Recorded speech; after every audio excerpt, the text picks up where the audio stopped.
Hello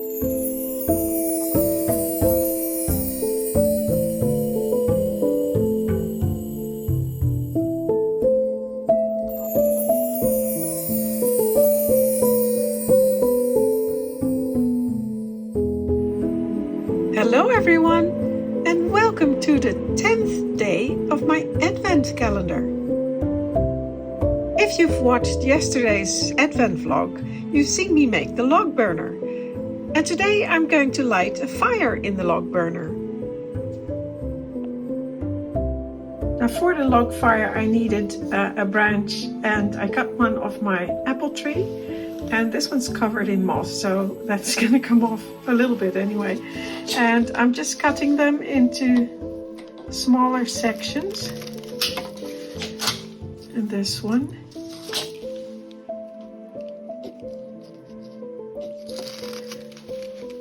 I'm doing this one-handed, so it's a bit tricky. Oh well. And now I have to split them. So what I'm doing is I'm getting a little cutting board, putting those on there. And I'm going to split the logs just like you do in real life. And you can see these are really fresh. I've just cut them. They're still green. Poor things. So I've got a nice sharp knife. And now I'm just going to cook. Cut these in half, and you have to be careful. This is not for children.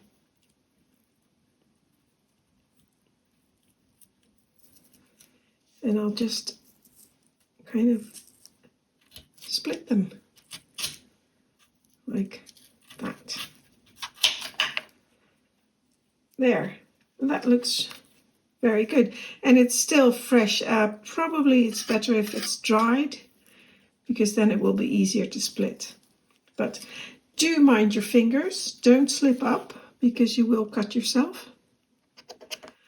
I'll just make a little cut in the top and then split that.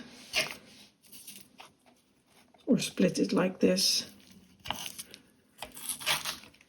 Works too. Like splitting carrots.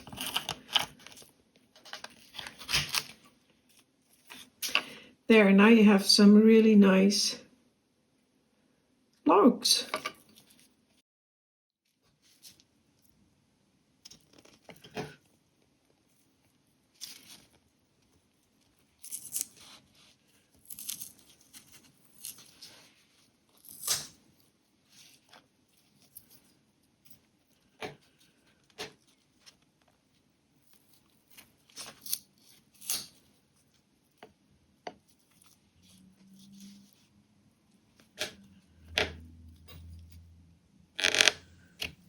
And as I said, these are still quite green because I've just cut them. But you can let them dry naturally, but I'm going to put them in the oven for a while.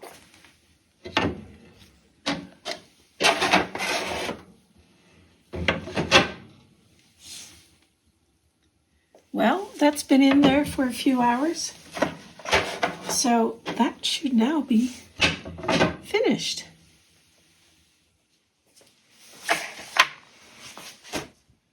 Well, yeah, they have dried nicely, and that moss that's on there, it comes off much easier. And this was in the oven on a low heat for a few hours. I don't know how many hours, but I left it in there for a while. And I think it's 70 degrees Celsius in that oven. So on the bottom. And it did the job beautifully. Look at the beautiful colors on these lichens, or lichens, as they say in the US. I know I said mosses before. I know they're not mosses. I think they're fungi, but they are not harmful to a tree. Actually, they're quite beneficial to them. But I love the colors. But I'm going to take them off, and I'm just using the back of an old toothbrush or something fairly soft. And I'm rubbing that off.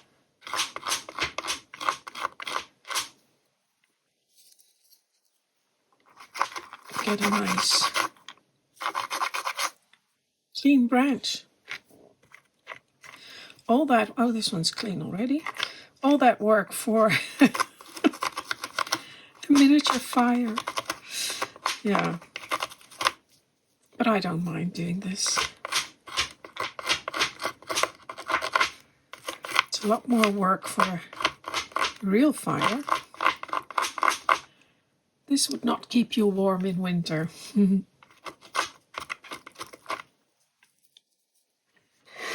And they're done. So here is the log burner, and I've taken the door off the hinges and I've taken the top off. So it's easier to work with. And I'll just put these in a safe place. Or I want to get a light underneath the logs to suggest that there's actually a fire burning.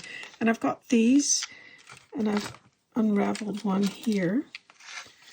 And I'm just going to test if it is actually working before I put it in. I've got a 9-volt battery here, and that's always good to test your lights.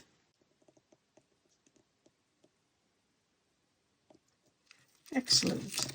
So I'll use that one. And then I also have this packaging, and it came from another box with these lights. And I'm going to use that, or part of it anyway, to cover the light up like that when it goes in the log burner. And then I can put stuff over top, and especially these this stuff that acts as ashes, so it won't clog the light or hurt it in any way, or it may get too hot when it's covered up. So what I'll do, I'll just cut this out, and these are really handy. Maybe it's a little bit too high. I'll cut it down a little bit more. It's just a little cover to protect the light and the wire. A little bit long, perhaps.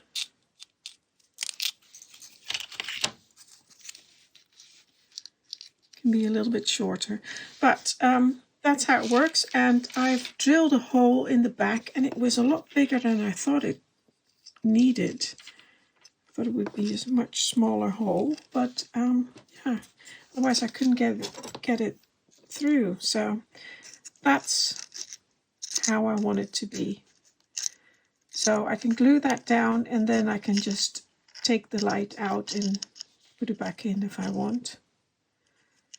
So it can be slightly shorter, but that's just to protect the light. And then I can build a fire. I can build with my logs over top of that. And, well, not like that, of course. I'll just quickly throw those in. And then you won't see the plastic anymore. And I'll put some ashes in there, and some paint. And let me turn off the light. Oh.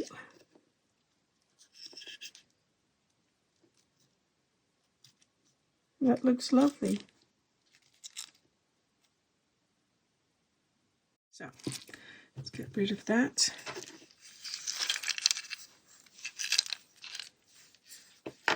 And glue that in.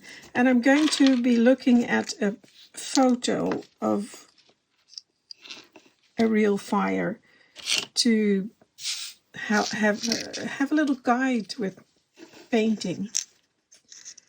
And I'll just quickly glue that in, and I'll just let that dry Now, while that is drying, I'll show you this. And this is a powdered pastel chalk.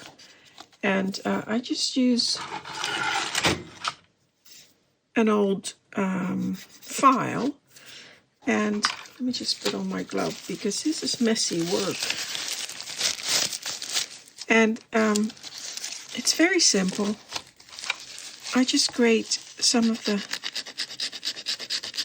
pastel chalks into a little container, and part of my glove as well. And that's very quick. And I just mix up a few, because white is very white, so maybe a little bit of black in there. But a tiny bit, because of course the black will color very quickly. And maybe a tiny bit of blue. And then we'll have a very soft gray to act as ashes. I painted the plastic cover a red and a bit of yellow so that it would resemble a lit fire or glowing embers or something like that. And then I painted the base a little bit black and sprinkled dark gray pastel ashes on them. Then I also made some kindling wood, and I just cut smaller pieces of the little logs. And then I painted those red and yellow and a little bit of black as well. And then also some of the logs, just the base, I painted those red as if they were burning, but not all of them. And then when that was ready, I was ready to start stacking the kindling. So now I'll just start building this fire.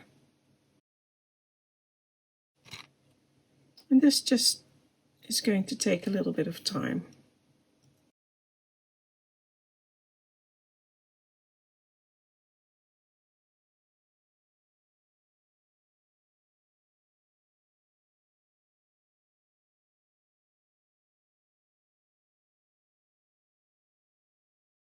Right, now I've stacked the kindling in the middle and I've glued it down a little bit so it doesn't move around too much. It was a bit tricky. And then I put the logs over top, and the one with the ones with the painted bottoms, I've put those in the middle, a few, not too many. And then I added some of the gray pastels on top, and that tones down the brightness of the red, and I think it looks really nice. And now all I'll do is put some of the white pastel chalk, not too much, and it's easy to go overboard with this. And of course there shouldn't be any white there.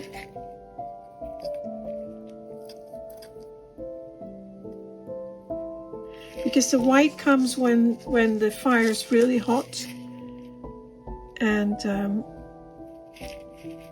so in principle it shouldn't be at the top, because the logs haven't been burned yet. The difficult bit is that the light, when it's turned on, you cannot see it on camera very well.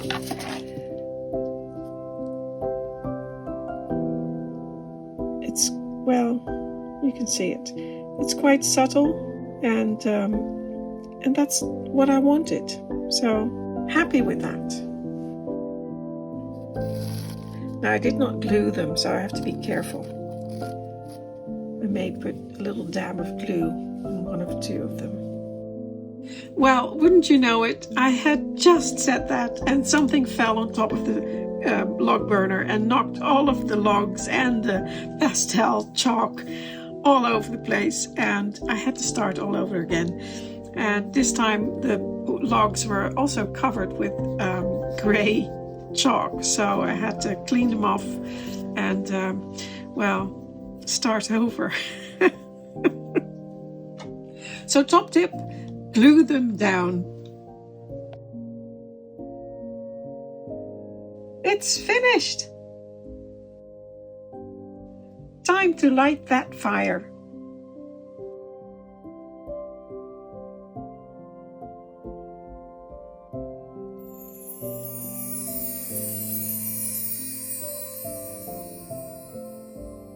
Until next time.